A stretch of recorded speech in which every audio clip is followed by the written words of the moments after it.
ایک طوائف کا خط، کرشن چندر۔ جناب پنڈت جواہر لال نہرو اور قائد اعظم محمد علی جناح کے نام۔ مجھے امید ہے کہ اس سے پہلے آپ کو کسی طوائف کا خط نہ ملا ہوگا۔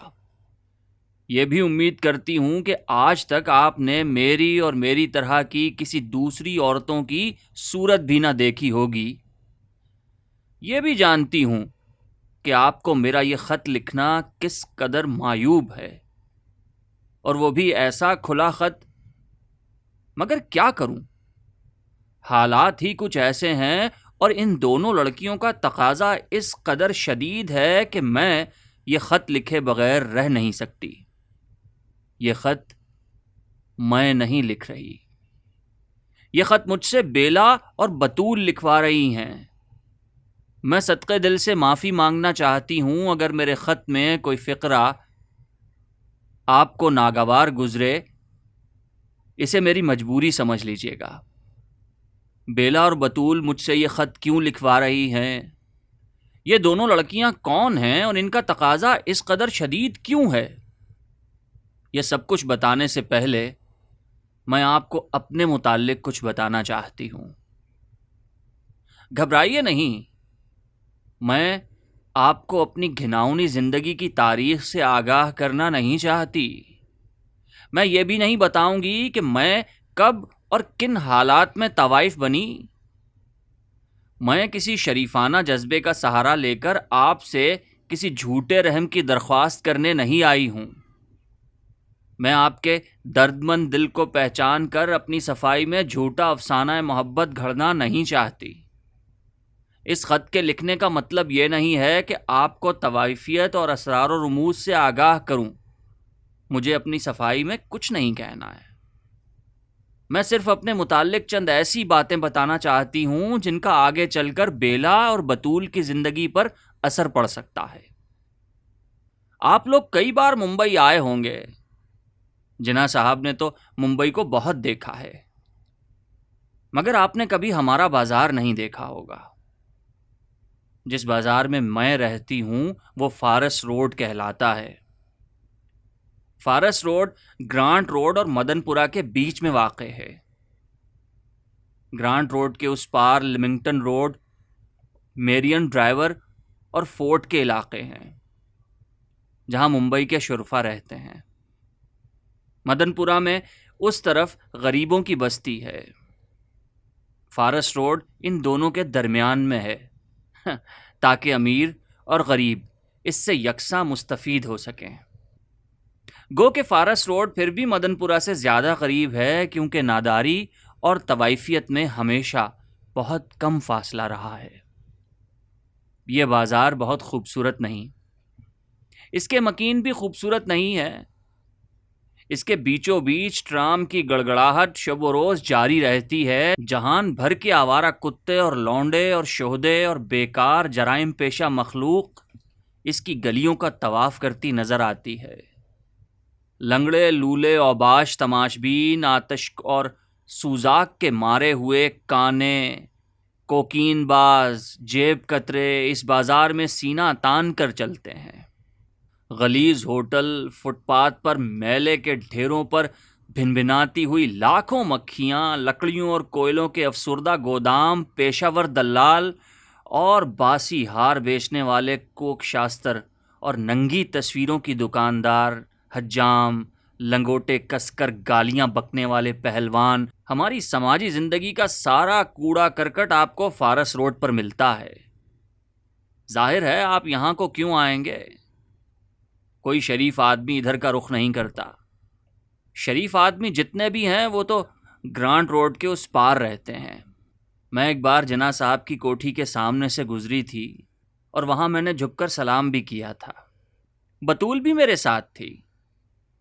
بطول کو آپ سے، جناح صاحب، آپ سے جس قدر عقیدت ہے اس کو میں ٹھیک طرح بیان بھی نہ کر سکوں گی۔ خدا اور رسول کے بعد دنیا میں اگر وہ کسی کو چاہتی ہے تو وہ صرف آپ ہیں۔ اس نے آپ کی تصویر لاکٹ میں لگا کر اپنے سینے سے لگا رکھی ہے۔ کسی بری نیت سے نہیں، بطول کی عمر ابھی 11 برس کی ہے، چھوٹی سی لڑکی تو ہے وہ۔ گو فارس روڈ والے ابھی اس کے متعلق برے برے ارادے کر رہے ہیں، خیر وہ کبھی آپ کو پھر بتاؤں گی۔ فارس روڈ کے مغربی سرے پر جہاں حجام کی دکان ہے، اس کے قریب ایک اندھیری گلی کے موڑ پر میری دکان ہے۔ لوگ تو اسے دکان نہیں کہتے، مگر خیر آپ دانا ہیں، آپ سے کیا چھپاؤں گی۔ یہی کہوں گی نا کہ وہاں پر میری ایک دکان ہے، اور وہاں پر میں اس طرح بیوپار کیا کرتی ہوں جس طرح بنیا، سبزی والا، پھل والا، ہوٹل والا، موٹر والا، سینما والا، کپڑے والا یا کوئی اور دکاندار بیوپار کرتا ہے، اور ہر بیوپار میں گاہک کو خوش کرنے کے علاوہ اپنے فائدے کی بھی سوچتا ہے۔ میرا بیوپار بھی اسی طرح کا ہے۔ فرق صرف اتنا ہے کہ میں بلیک مارکیٹ نہیں کرتی، اور مجھ میں اور دوسرے بیپاریوں میں اور کوئی فرق نہیں۔ میری دکان اچھی جگہ واقع نہیں ہے، یہاں رات تو کجا دن میں بھی لوگ ٹھوکر کھا جاتے ہیں۔ اس اندھیری گلی میں لوگ اپنی جیبیں خالی کر کے جاتے ہیں، شراب پی کر جاتے ہیں، جہاں بھر کی گالیاں بکتے ہیں، یہاں بات بات پر چھرا زنی ہوتی ہے، ایک دو خون دوسرے تیسرے روز ہوتے رہتے ہیں، غرض یہ کہ ہر وقت جان کو بنی رہتی ہے۔ اور پھر میں کوئی اچھی طوائف نہیں ہوں کہ سمندر کنارے ایک کوٹھی لے سکوں، میں ایک بہت معمولی درجے کی طوائف ہوں جناح صاحب، اور گو میں نے سارا ہندوستان دیکھا ہے، گھاٹ گھاٹ کا پانی پیا ہے، اور ہر طرح کے لوگوں کی صحبت میں بیٹھی ہوں، لیکن اب 10 سال سے اسی شہر ممبئی میں ہوں، اسی فارس روڈ پر اسی دکان میں بیٹھی ہوں، اور اب تو مجھے اس دکان کی پگڑی بھی 6,000 روپے تک ملتی ہے۔ حالانکہ یہ جگہ کوئی اتنی اچھی نہیں، کیچڑ چاروں طرف پھیلی ہوئی ہے، گندگی کے انبار لگے ہوئے ہیں، اور خارش زدہ کتے گھبرائے ہوئے گاہکوں کی طرف کاٹ کھانے کو لپکتے ہیں، پھر بھی مجھے اس جگہ کی پگڑی 6,000 روپے تک ملتی ہے۔ اس جگہ میری دکان 1 منزلہ مکان میں ہے، اس کے 2 کمرے ہیں۔ سامنے کا کمرہ میری بیٹھک ہے، یہاں میں گاتی ہوں، ناچتی ہوں، گاہکوں کو رجھاتی ہوں۔ پیچھے کا کمرہ باورچی خانے اور غسل خانے اور سونے کے کمرے کا کام دیتا ہے۔ یہاں ایک طرف نل ہے، ایک طرف ہنڈیا، اور ایک طرف ایک بڑا سا پلنگ، اور اس کے نیچے ایک اور چھوٹا سا پلنگ، اور اس کے نیچے میرے کپڑوں کا صندوق ہے۔ جناح صاحب، باہر والے کمرے میں بجلی کی روشنی ہے، لیکن اندر والے کمرے میں بالکل اندھیرا ہے۔ مالک مکان نے برسوں سے قلعی نہیں کرائی، اور نہ ہی وہ کروائے گا۔ اتنی فرصت کسے ہے؟ میں تو رات بھر ناچتی ہوں، گاتی ہوں، اور دن کو وہیں گاؤ تکیے پر سر ٹیک کر سو جاتی ہوں۔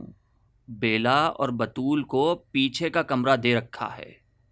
اکثر گاہک جب منہ دھونے کے لیے جاتے ہیں تو بیلا اور بطول پھٹی پھٹی نگاہوں سے انہیں دیکھنے لگ جاتی ہیں۔ جو کچھ ان کی نگاہیں کہتی ہیں، میرا یہ خط وہی کہتا ہے۔ اگر وہ میرے پاس اس وقت نہ ہوتی تو یہ گناہگار بندی آپ کی خدمت میں خط لکھنے کی گستاخی ہرگز نہ کرتی۔ میں جانتی ہوں دنیا مجھ پر تھو تھو کرے گی، جانتی ہوں شاید آپ تک میرا خط بھی نہ پہنچ سکے، پھر بھی مجبور ہوں یہ خط لکھ کے رہوں گی کہ بیلا اور بطول کی یہی مرضی ہے۔ شاید آپ قیاس کر رہے ہوں کہ بیلا اور بطول میری لڑکیاں ہیں۔ نہیں، یہ غلط ہے، میری کوئی لڑکی نہیں۔ ان دونوں لڑکیوں کو میں نے بازار سے خریدا ہے جن دنوں ہندو مسلم فسادات زور پر تھے، اور گرانٹ روڈ اور فارس روڈ اور مدن پورہ پر انسانی خون پانی کی طرح بہایا جا رہا تھا۔ ان دنوں میں نے بیلا کو ایک مسلمان دلال سے 300 روپے میں خریدا تھا۔ یہ مسلمان دلال اس لڑکی کو دہلی سے لایا تھا جہاں بیلا کے ماں باپ رہتے تھے۔ بیلا کے ماں باپ راولپنڈی میں راجہ بازار کے عقب میں پونچھ ہاؤس کے سامنے والی گلی میں رہتے تھے۔ متوسط طبقے کا گھرانہ تھا، شرافت اور سادگی میں رہتے تھے۔ بیلا اپنے ماں باپ کی اکلوتی بیٹی تھی، اور جب راولپنڈی میں مسلمانوں نے ہندوؤں کو تہہ تیغ کرنا شروع کیا، اس وقت بیلا چوتھی جماعت میں پڑھتی تھی۔ یہ 12 جولائی کا واقعہ ہے۔ بیلا اپنے اسکول سے پڑھ کر گھر آ رہی تھی۔ اس نے اپنے گھر کے سامنے اور دوسرے ہندوؤں کے گھروں کے سامنے ایک جمع غفیر دیکھا۔ یہ لوگ مسلح تھے اور گھروں کو آگ لگا رہے تھے، اور لوگوں کو، ان کے بچوں کو اور ان کی عورتوں کو گھر سے باہر نکال کر انہیں قتل کر رہے تھے۔ جناح صاحب، بیلا نے اپنی آنکھوں سے اپنے ماں باپ کو قتل ہوتے دیکھا۔ پھر اس نے اپنی آنکھوں سے ماں کو دم توڑتے ہوئے دیکھا۔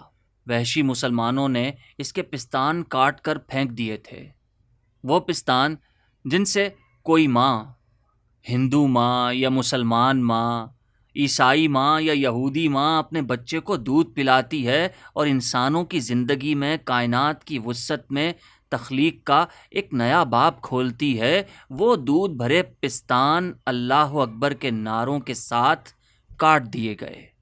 کسی نے تخلیق کے ساتھ اتنا ظلم نہیں کیا تھا۔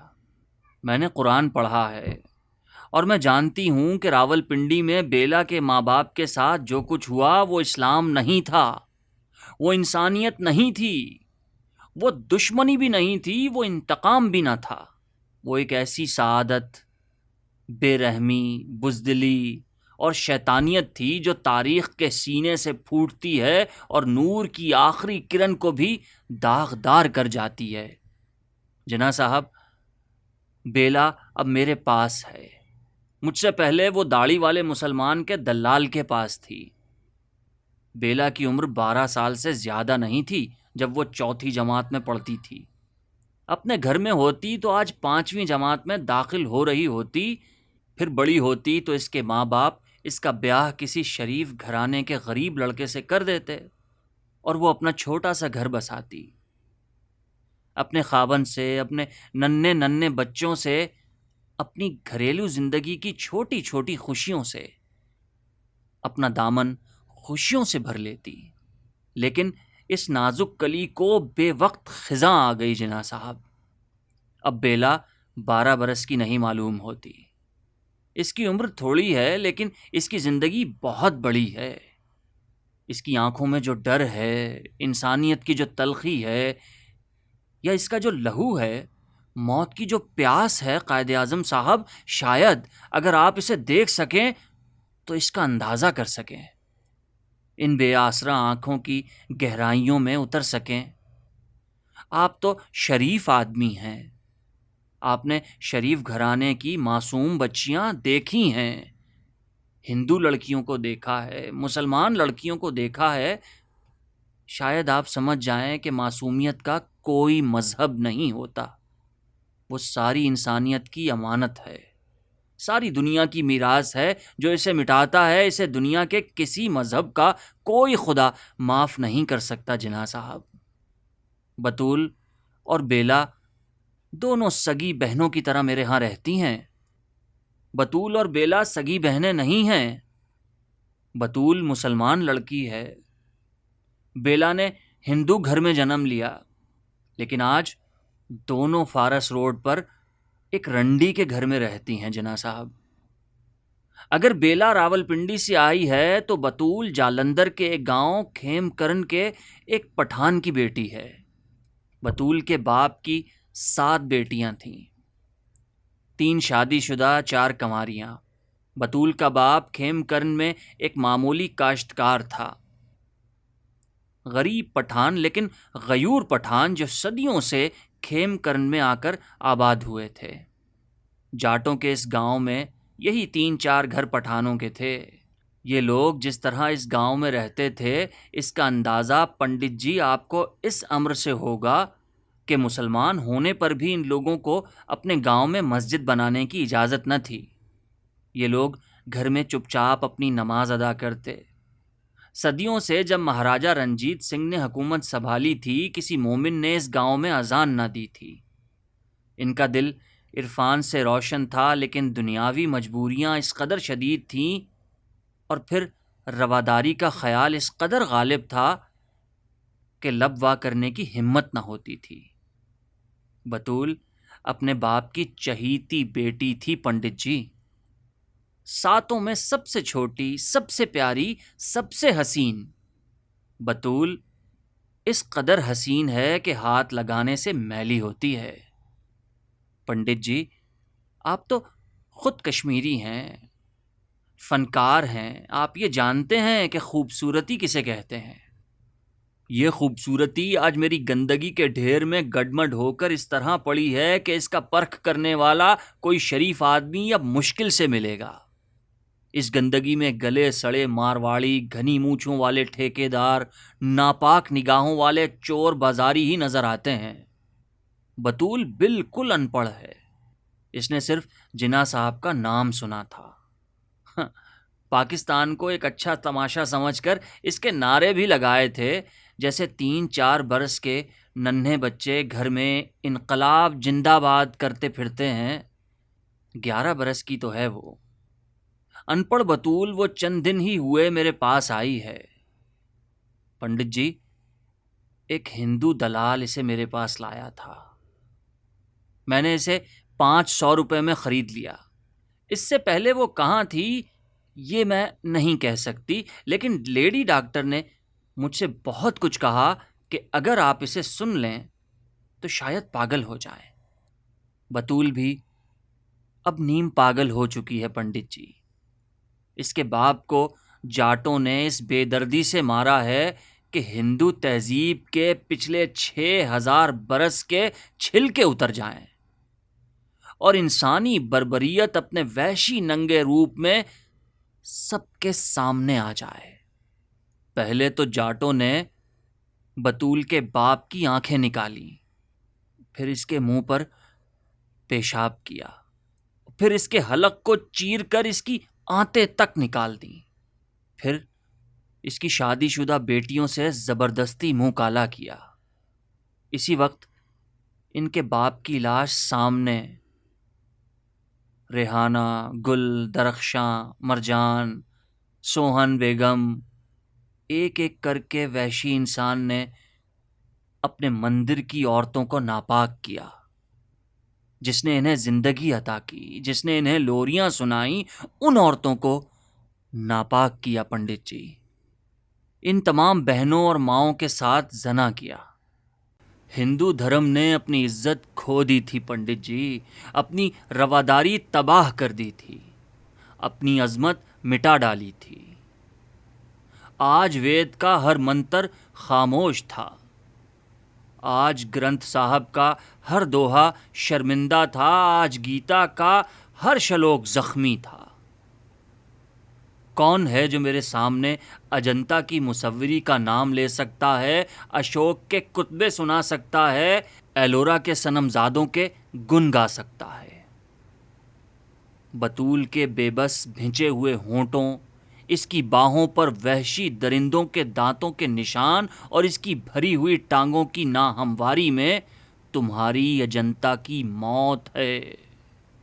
پنڈت جی، تمہارے ایلورا کا جنازہ ہے، تمہاری تہذیب کا کفن ہے۔ آؤ آؤ، میں تمہیں اس کی خوبصورتی دکھاؤں جو کبھی بطول تھی، یا اس لاش کو دکھاؤں جو آج بطول ہے۔ جذبے کی رو میں بہہ کر میں بہت کچھ کہہ گئی، شاید یہ سب کچھ نہ کہنا چاہیے تھا، شاید اس سے زیادہ ناگوار باتیں آپ سے اب تک کسی نے نہ کی ہوں گی، نہ سنائی ہوں گی۔ شاید آپ یہ سب کچھ نہیں کر سکتے، شاید تھوڑا بھی نہیں کر سکتے، پھر بھی ہمارے ملک میں آزادی آ گئی، ہندوستان میں اور پاکستان میں، اور شاید ایک طوائف کو بھی اپنے رہنماؤں سے پوچھنے کا یہ حق ضرور ہے کہ اب بیلا اور بطول کا کیا ہوگا۔ جناح صاحب، پنڈت جی، بیلا اور بطول 2 لڑکیاں ہیں، 2 قومیں ہیں، 2 تہذیبیں ہیں، 2 مندر اور مسجد ہیں۔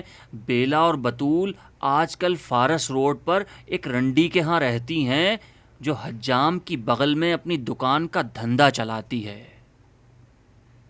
بیلا اور بطول کو یہ دھندا پسند نہیں۔ میں نے انہیں خریدا ہے۔ میں چاہوں تو ان سے یہ کام لے سکتی ہوں، لیکن میں سوچتی ہوں کہ میں یہ کام نہیں کروں گی جو راولپنڈی اور جالندھر نے ان بچیوں کے ساتھ کیا۔ میں نے انہیں اب تک فارس روڈ کی دنیا سے الگ تھلگ رکھا ہے۔ پھر بھی جب میرے گاہک پچھلے کمرے میں جا کر اپنا ہاتھ منہ دھونے لگتے ہیں، اس وقت بیلا اور بطول کی نگاہیں مجھ سے کہنے لگتی ہیں، مجھے ان نگاہوں کی تاب نہیں پنڈت جی، میں ٹھیک طرح سے ان کا سندیسہ آپ تک پہنچا نہیں سکتی۔ آپ کیوں نہ خود ان نگاہوں کا پیغام پڑھ لیں؟ پنڈت جی، میں چاہتی ہوں کہ آپ بطول کو اپنی بیٹی بنا لیں۔ جنا صاحب، میں چاہتی ہوں کہ آپ بیلا کو اپنی دختر نیک اختر سمجھیں۔ ذرا ایک دفعہ انہیں فارس روڈ کے چنگل سے چھڑا کر اپنے گھر میں رکھیں اور ان لاکھوں روحوں کا نوحہ سنیے۔ یہ نوحہ جو جالندھر سے راولپنڈی تک اور بھرت پور سے ممبئی تک گونج رہا ہے۔ کیا صرف گورنمنٹ ہاؤس میں اس کی آواز سنائی نہیں دیتی؟ یہ آواز سنیں گے آپ کی مخلص، فارس روڈ کی ایک طوائف۔